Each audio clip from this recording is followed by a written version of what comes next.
E agora eu quero receber aqui no estúdio o Thiago Coutinho, que é especialista em gestão e negócios e que vai nos ajudar a controlar e a saber como lidar aí com os gastos. Thiago, seja bem-vindo ao nosso programa. Obrigado. É muito bom receber você aqui. Obrigado, Larissa. Boa tarde.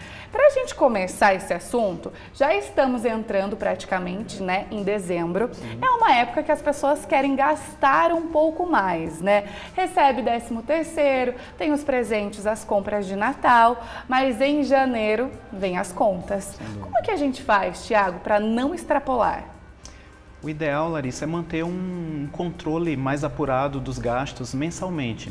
Então, eu sei que isso é difícil, né, devido aos problemas do dia a dia, né, a correria do trabalho, mas o correto seria que nós conseguíssemos controlar tanto gastos como as receitas e fazer isso mensalmente. Não precisa ser necessariamente diário, né, mas pelo menos uma vez no mês você sentar e colocar numa planilha ou num papel, mesmo pode ser num caderno, aqueles gastos, as receitas e as dívidas do período, para que você consiga entender melhor para onde está indo o teu dinheiro. Assim você consegue mapear as tuas fontes de receita e despesas. Isso é ideal mesmo? Eu vejo bastante gente que usa esse método, faz a planilha, né? O gasto do mês, o quanto eu tenho.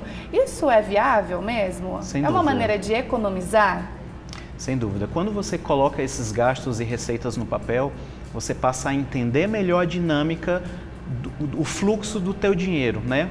Quanto entra, quanto sai e para onde vai. E aí você consegue se planejar e inclusive até prever e reservar uma parte do teu salário para adversidades futuras.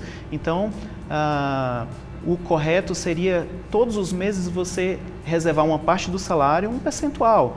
Depende de quanto você consegue, né? 10, 15, 20%, e todos os meses poupar, colocar no investimento para que você consiga, então, usar esse dinheiro de forma mais sábia no futuro. Então não existe uma conta específica para isso. Eu ganho X, eu preciso poupar tanto. Isso vai de acordo com os nossos gastos. Como que a gente pode pensar quanto poupar dinheiro? Não existe nada engessado, né?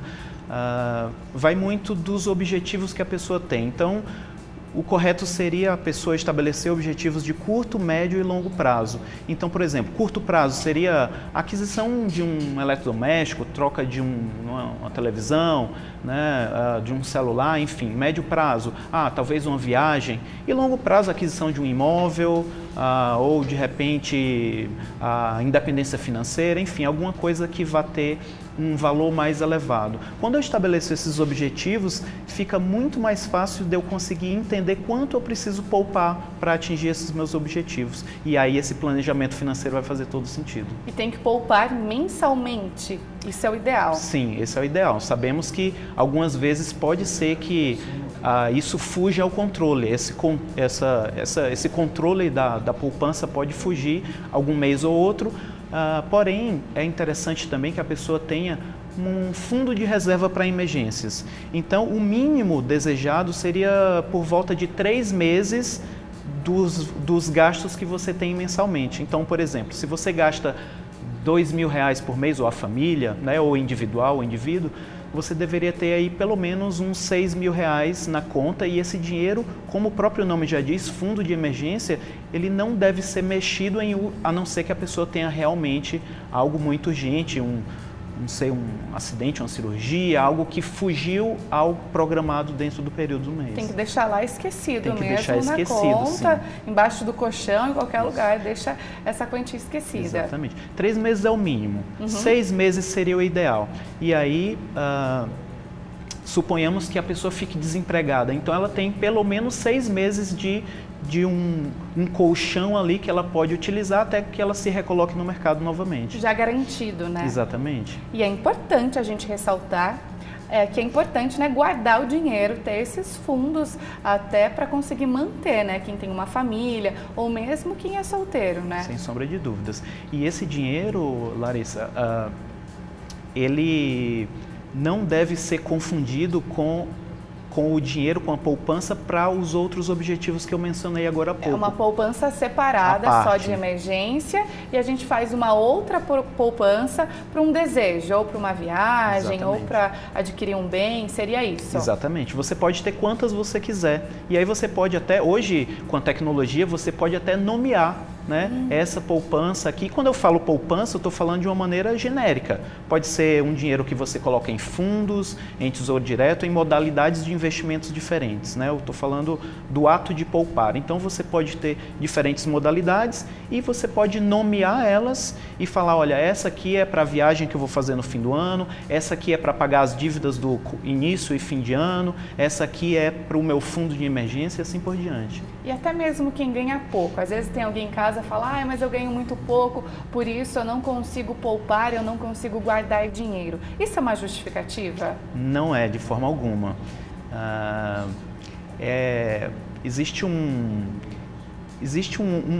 uma sabedoria popular que diz que o segredo da prosperidade financeira não é quanto você ganha, né? Porque eu posso ganhar 20, 30, 40 mil, ganhar muito dinheiro e gastar tudo e às vezes até mais, né? A gente tem o crédito do cartão de crédito, empréstimos, enfim, tem várias maneiras que o sistema financeiro nos oferece que a gente pode usar o dinheiro que não é nosso, né?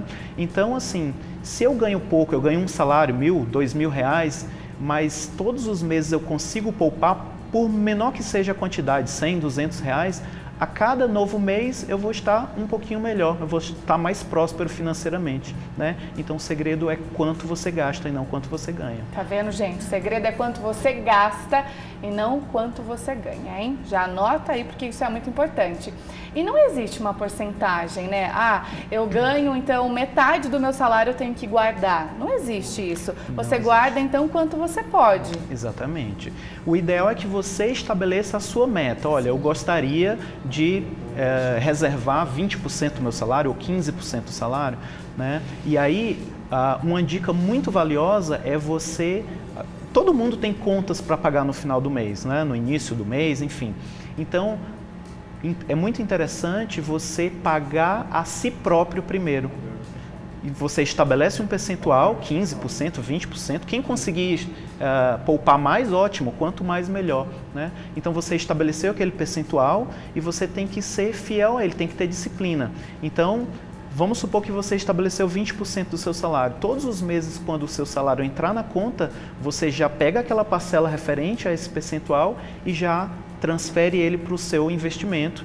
E aí o restante, você já sabe que todo o restante que sobrou vai ser disponibilizado para pagar as contas, para diversão, para consumo. Vai fazendo então bolsas, vamos dizer assim, coisa separada, né? Se paga primeiro, paga as contas e assim por diante, aí vê o que sobrou é lucro, a gente pode dizer assim. Se sobrar alguma coisa ainda, você pode redirecionar para o seu investimento para que ele cresça e você consiga atingir seus objetivos mais rapidamente financeiros, ou você pode consumir, né? Se você está precisando comprar algum bem, algum serviço, por que não? Foi muito bom ter você aqui e espero que você volte mais vezes. Obrigado você, foi um prazer e eu estarei de volta sempre que precisa.